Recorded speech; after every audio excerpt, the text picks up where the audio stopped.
Vamos entrar no tema do nosso programa, que são as divisões de base. 88 clubes estão disputando a Copa São Paulo de Futebol Júnior, que é considerada o campeonato brasileiro da categoria. É o futuro do futebol brasileiro em campo. Já despontaram na Copinha jogadores como Falcão, melhor em 72. Careca, o melhor em 78 pelo Guarani. Ah, ele seria campeão brasileiro no mesmo ano, hein? E o baixinho Romário, o melhor em 84. O Brasil inteiro está representado na competição.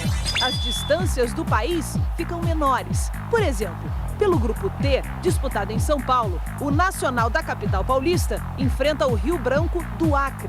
Nada menos que 3.610 quilômetros separam as duas cidades. Distâncias à parte, há 9 anos, só times paulistas levantam a taça. O último vencedor de fora foi o Inter, de Lúcio e Clayton, campeão em 98. O Inter, aliás, é um dos maiores ganhadores do maior campeonato de futebol júnior do Brasil. Em 37 edições, o bicho-papão é o Corinthians, que venceu 6 vezes. Em seguida, Fluminense, com 5 títulos. O Inter foi campeão 4 vezes e o Atlético Mineiro 3. Por outro lado, Cruzeiro, Botafogo e Palmeiras não ganharam nenhuma copinha. Já está na hora, hein, pessoal? Tá na hora. O Armandinho falou que jogou no CRB, não foi isso, Armandinho? CRB, sim. CRB. O Nelinho disse que nunca jogou Copa São Paulo e o Éder disse que jogou pelo América, né? Pelo América 2 vezes. 73 e 74. Pelo América Mineiro. Muita gente acha que o Éder foi revelado pelo Atlético, na verdade foi revelado pelo América Mineiro. A exemplo do Tostão. Também. Né? Não é isso, Nelinho? Eu tive a infelicidade, na época eu disputei as categorias de base no Rio de Janeiro. No América do Rio. No América do Rio. Foi exatamente nessa época que os campeonatos que na época não era juniores, era juvenil, né? E infanto juvenil. Eles deixaram de existir por um momento. Foi exatamente nessa fase que eu disputei as categorias de base. Bom, e vamos à cidade de São Carlos, uma das séries da Copa São Paulo de Futebol Júnior. O Luiz Antônio Garmendia vai falar com o técnico Visoli. Ele dirige o São Paulo na Copinha. E o tricolor paulista é considerado um clube modelo, né? Muito profissional o São Paulo. E nas divisões de base, será que também é assim, Luiz? Boa noite.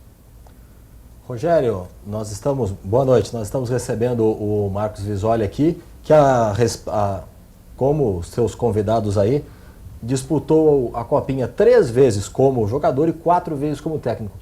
Marcos Visoli, prazer te receber aqui no programa. Dá para dizer que o São Paulo nas categorias de base tem a mesma estrutura que tem nas principais categorias? Sem dúvida, é um prazer estar aqui com vocês. O São Paulo hoje vem desenvolvendo um trabalho importantíssimo dentro das categorias de base. Hoje, com o novo centro de treinamento, isso fez com que as categorias estivessem muito mais juntas e trabalhassem ao mesmo tempo, a categoria infantil, juvenil e júnior, sendo aproveitada também por algumas pessoas do profissional, trabalhando diariamente também alguns treinos com o profissional. Isso faz com que hoje o São Paulo seja realmente uma equipe realmente de formação de atletas. Você acredita que os clubes, de uma maneira geral, dão atenção devida para as categorias de base, Visoli? Nem todos. Aqueles clubes, os maiores que realmente investem nos garotos, hoje tem realmente uma diferença entre os outros times, né? Então, eu posso dizer muito mais do São Paulo e algumas equipes dentro de São Paulo também que têm um trabalho muito interessante. Outras equipes também, consideradas grandes, também têm trabalhos importantes dentro da categoria. Tanto é que a renovação desses atletas, eles são formados dentro dos clubes. E essa reformulação, ela está demorando um pouquinho mais, até porque os atletas hoje são muito jovens para subir para uma equipe profissional. Quando a gente assiste algumas imagens do São Paulo na estreia na Copa desse ano, eu queria que você falasse se, da maneira que o trabalho está andando agora, o São Paulo está um pouco à frente dos demais clubes de São Paulo, até do Brasil? Eu acredito que o São Paulo esteja numa condição muito favorável. Outros clubes também, como o próprio Corinthians, Cruzeiro, Internacional de Porto Alegre, Grêmio, tem trabalhos interessantíssimos na categoria de base, Atlético Paranaense. Então, eu acredito que aqueles que tiveram um olhar futuro, eles estão investindo realmente nas categorias. E isso faz com que o futebol realmente seja sempre uma renovação para esses atletas. O trabalho dos olheiros é importante em que sentido? Bom, São Paulo tem, dentro de todos os torneios que são disputados as categorias de base, pessoas realmente trabalhando para o São Paulo, na escolha e garimpando esses jogadores que são muito mais jovens.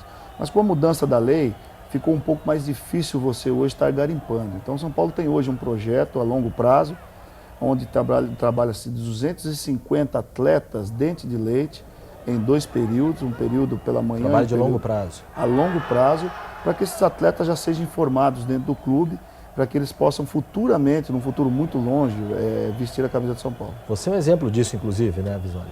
Eu tive a oportunidade de começar no São Paulo com 12 anos, subi para o profissional em 85, fiquei até 91 e nessa etapa algumas saídas, mas sem dúvida, o São Paulo sempre foi o investidor realmente de novos talentos. E eu acredito que agora com esse centro de treinamento, como eu disse, ficou muito mais fácil você trabalhar com os garotos, porque eles estão muito mais juntos das comissões. Além do São Paulo, você destaca mais quais clubes? Você falou do Goiás, o Atlético Paranaense. Que outros clubes dá para a gente destacar? O próprio Cruzeiro tem um trabalho interessante.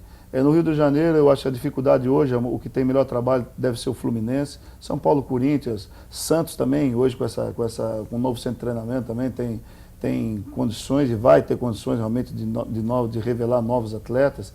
Atlético Mineiro, Cruzeiro, enfim, times realmente de tradição, times realmente que investem.